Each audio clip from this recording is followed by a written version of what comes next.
So it seemed like it really wasn't that difficult to get at least talking with that old man. Have you run into any issues? Like, have you run into any resistance, or do you find that it's actually, I realize for some people people who are maybe a little more introverted, it's a big step to go knock on somebody's door.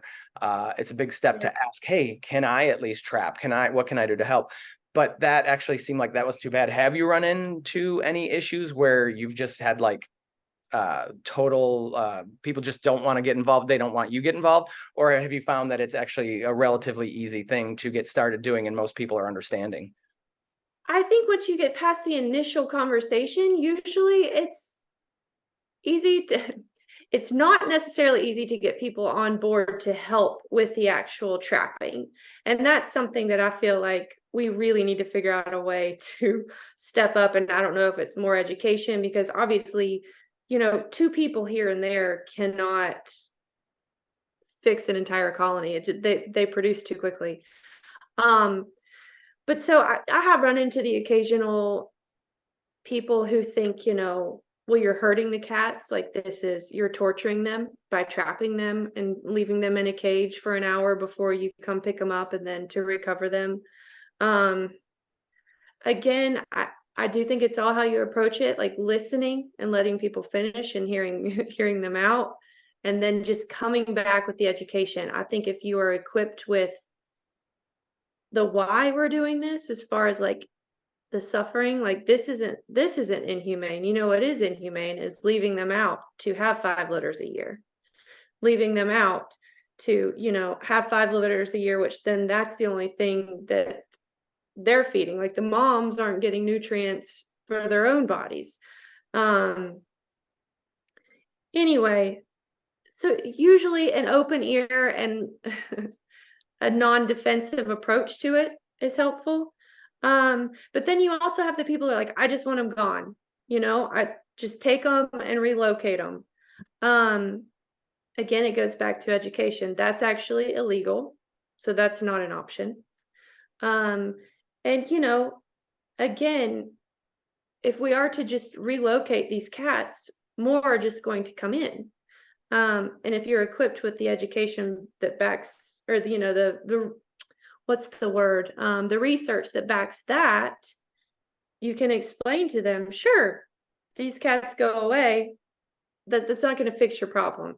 More will come in. So if we can fix all of them and get a stable colony, they will actually prevent more cats from coming in. And Okay. then there's people who just don't want to talk to you. I've also written a really kind letter. Hey, I love cats. I would love to help. Here's my name and phone number.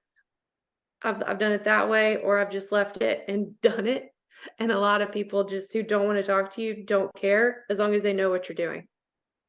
Yeah, now you helped us, like, you craft a letter to hand out in our community for awareness too. Talking, and I thought it was really good where you talked about the whether you love cats or whether you hate cats, the importance of this program. So tell me a little bit more about that, like whether you love them or you hate them, because let's face it, some people are just not even animal people. That's not even a dog or cat issue. It's like some people are literally like, I just don't want them around, I don't want to deal with it, which is probably part of the problem while they're staying under their porches anyway. But go ahead, talk about that.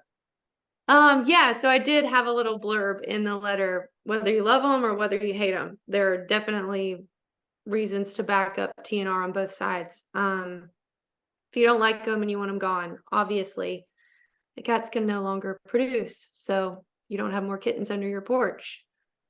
Less cats. The outdoor cats won't continue to grow. And again, like I said before, the fixed, stable colony they will keep other new cats from coming into the territory for the most part. Other cats Now, aren't fixed. huh? Other cats that aren't fixed, other cats that can reproduce. Exactly, because that's the thing too. There's a lot of irresponsible pet owners who let their pets outside, and when they're not fixed, the natural instinct, their hormones are telling them, I need to travel as far as I can to find another not altered animal to mate with. It's nature. So Yeah, that goes, into irresponsible pet ownership and all of that, and why we should fix our cats and keep them inside.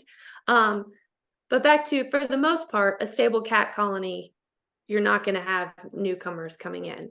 Um, so there's also the behaviors that are associated with mating. You hear people talking about the cats are outside screaming all night, and the male cats are spraying and it smells bad. Um, they're fighting. You see injured cats with abscesses. This is all because they are fighting to reproduce. Those hormones are telling them, I need to go reproduce, and you hear it and you see it, and it's not pleasant. And I get that. So again, fixing them reduces these behaviors.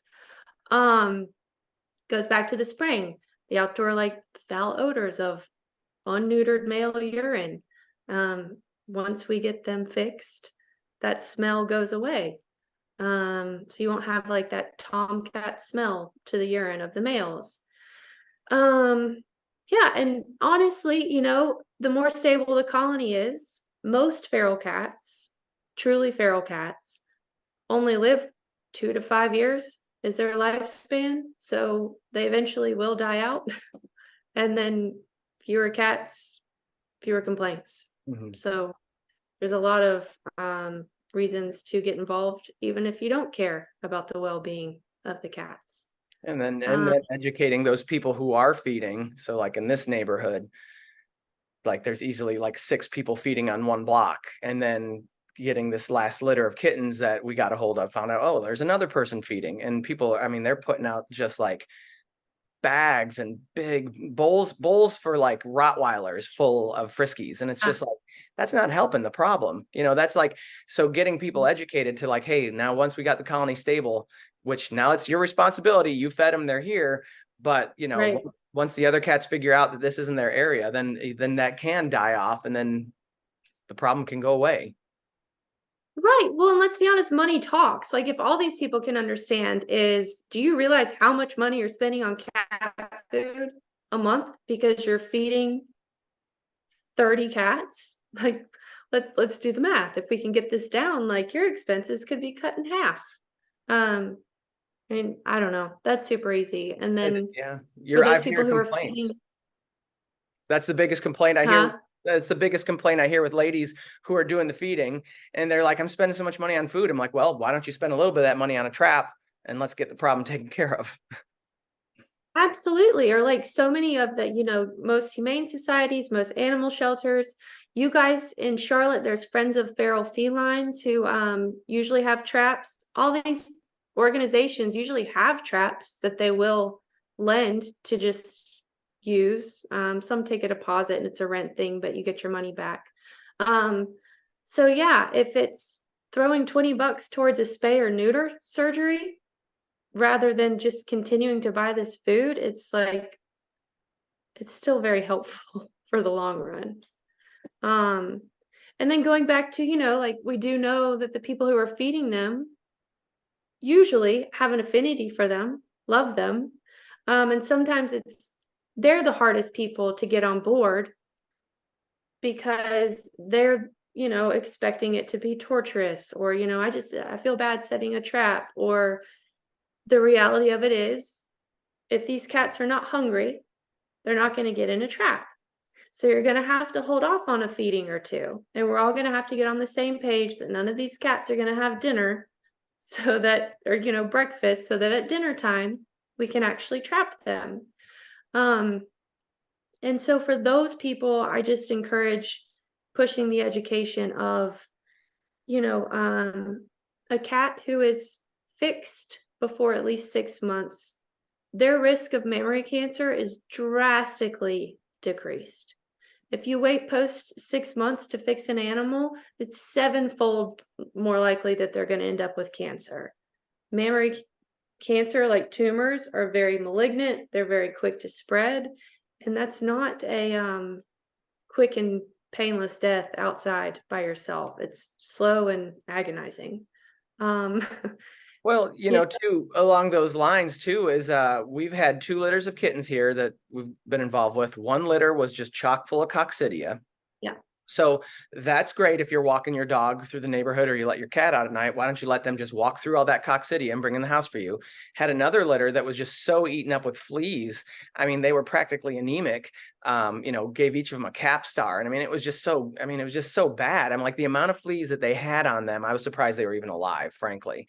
So on top of that now, I mean, hopefully most people treat their dogs and their cats for fleas and heartworm medication. But if you don't, and now they're just tracking that all in. So to get that illness under control in the neighborhood, it's like we're talking like urban, suburban neighborhoods here. We're not talking like out in the woods, where we're talking like we're talking city, city Yep. Yep. suburbs.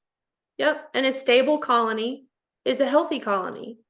There, and I know a lot of people may not even know what coccidia is, but that's not something that you're like preventatives are treating with your dog or your cat like you're talking about. So this isn't something that they're protected against. Like this is something that they too can end up with, which is why, yeah, a healthy, stable colony is obviously ideal for community health and for, the quality of life of the animals that you're feeding.